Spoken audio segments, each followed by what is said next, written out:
Minä olen Tiina Laajala ja työskentelen Oulun ammatillisessa opettajakorkeakoulussa lehtorina.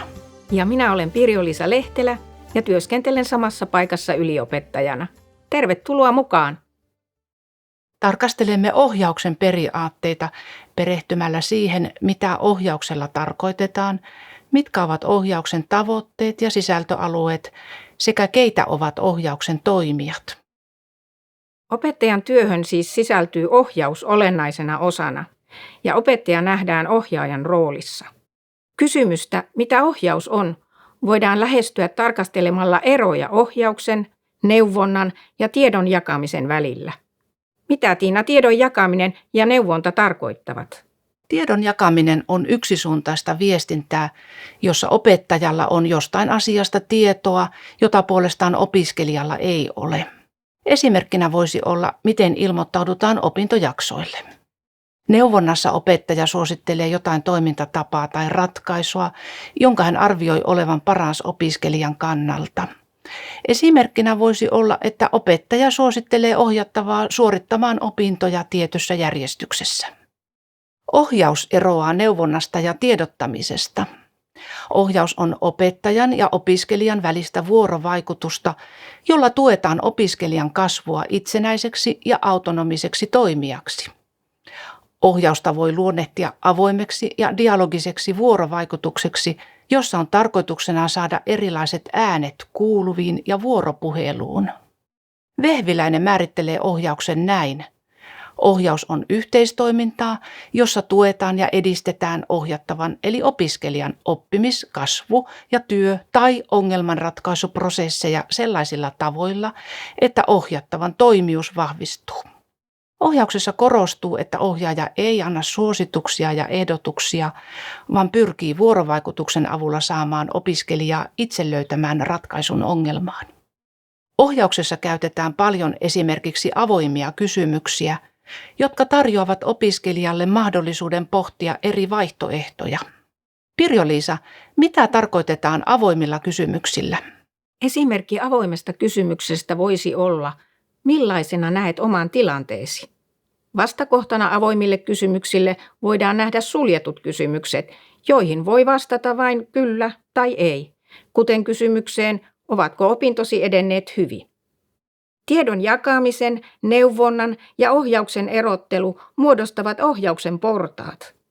Käytännön ohjaustilanteissa ja prosesseissa useimmiten tarvitaan kaikkia näistä, mutta on hyvä osata opettajana ja ohjaajana tiedostaa, mitä niistä milloinkin käyttää. Ohjauksen tavoite siis ratkaisee, mitä niistä milloinkin käytetään. Tiina, millaisia tavoitteita ohjauksella on? Hyvän ohjauksen tavoitteeksi on nostettu muun muassa se, että ohjausta on riittävästi ja monipuolisesti tarjolla ja että ohjaus tukee oppijan aktiivisuutta, osallisuutta ja vastuullisuutta. Ohjauksen keskeinen tehtävä on tukea opiskelijan itsetuntemuksen kehittymistä erilaisissa kasvuun ja kehitykseen liittyvissä kysymyksissä. Hyvä ohjaus tukee myös opiskelijan urasuunnitteluun ja opintoihin liittyvää päätöksentekoa ja valintoja sekä opiskelijan työelämätaitojen kehittymistä ja työelämään kiinnittymistä. Ohjaus lisäksi edistää tasa-arvoa ja yhdenvertaisuutta ja sillä pyritään ehkäisemään syrjäytymistä. Tiivistetysti voisi sanoa, että ohjaus kohdistuu kokonaisvaltaisesti oppijan kaikkiin elämän sisältöalueisiin. Sillä tuetaan opiskelijan persoonallista kasvua, sillä autetaan oppimiseen liittyvissä kysymyksissä ja tuetaan oppijan urasuunnittelua. Pirjo-Liisa, keitä ovat ohjauksen toimijat? Ohjauksen toimijoita oppilaitoksissa on useita. Kukaan ei toimi yksin, vaan sitä tehdään yhteistyössä.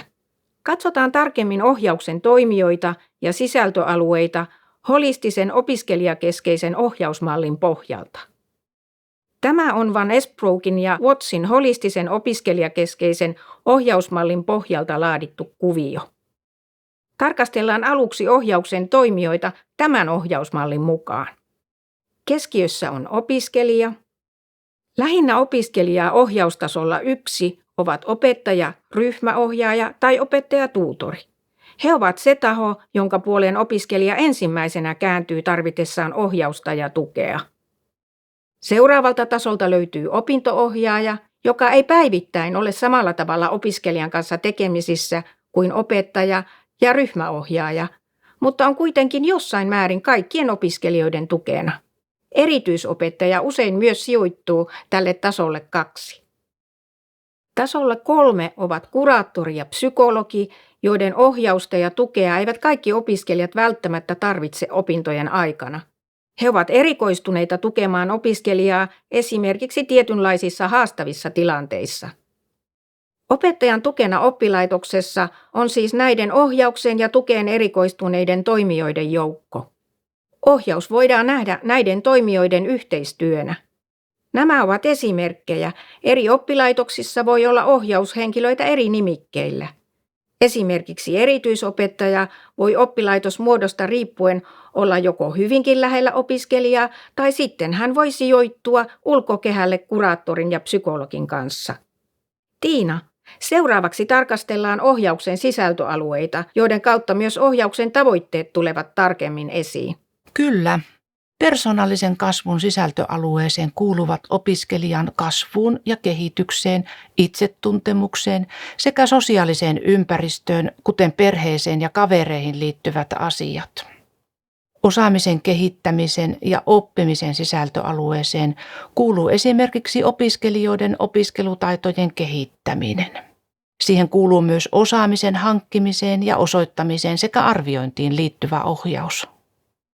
Uraohjauksen tärkeyttä ja merkitystä on viime vuosina korostettu kaikilla koulutusasteilla. Uraohjauksella tuetaan opiskelijan omien urasuunnitteluvalmiuksien kehittymistä. Se on esimerkiksi yhteistä keskustelua opiskelijan uratoiveiden ja tavoitteiden kirkastumiseksi. Uraohjaus on myös opiskelijan oman päätös- ja ratkaisuntekokyvyn tukemista ja ohjaamista tiedon lähteille liittyen omiin uramahdollisuuksiin. Ohjauksen tulisi näyttäytyä opiskelijalle kokonaisena, joustavasti toimivana ohjaus- ja tukiverkostona, ei tiukkarajaisena pompotteluna siitä, mikä kuuluu kenellekin toimijalle. Ohjaus voi edetä opiskelijan tilanteeseen tuomien tarpeiden mukaan, tai painopisteenä voi olla jonkin yhteisesti asetetun tavoitteen saavuttaminen. Pedagogisissa prosesseissa ohjaus etenee vuorovaikutuksellisesti opiskelijaa kuunnellen kohti tavoitteita. Ohjaus on tärkeää kaikilla koulutusasteilla, ihan ala-asteelta korkeakoulutukseen ja läpi elämän. Puhutaankin elinikäisestä oppimisesta ja ohjauksesta. Pirjo-Liisa, mitä ne tarkoittavat? Oppiminen ja osaamisen kehittäminen nähdään nykyään yksilön elinikäisenä kehittymisprosessina. Näin ollen ohjaustakin tarkastellaan koko elämän aikaisena toimintana. Elinikäinen ohjaus auttaa eri elämänvaiheissa olevia kansalaisia tunnistamaan kykynsä, osaamisensa ja kiinnostuksensa sekä tekemään tarkoituksenmukaisia koulutuksellisia ja työuraan liittyviä päätöksiä. Elinikäinen ohjaus auttaa hallitsemaan yksilöllisiä polkuja opiskelussa, työssä ja muussa toiminnassa. Ohjaus ei siis rajaudu vain tietyn koulutuksen tai tutkinnon suorittamiseen, vaan on läpi koko elämän kestävä jatkumo. Opettajina olemme olennainen ja tärkeä osa tätä elinikäisen oppimisen ja ohjauksen jatkumoa.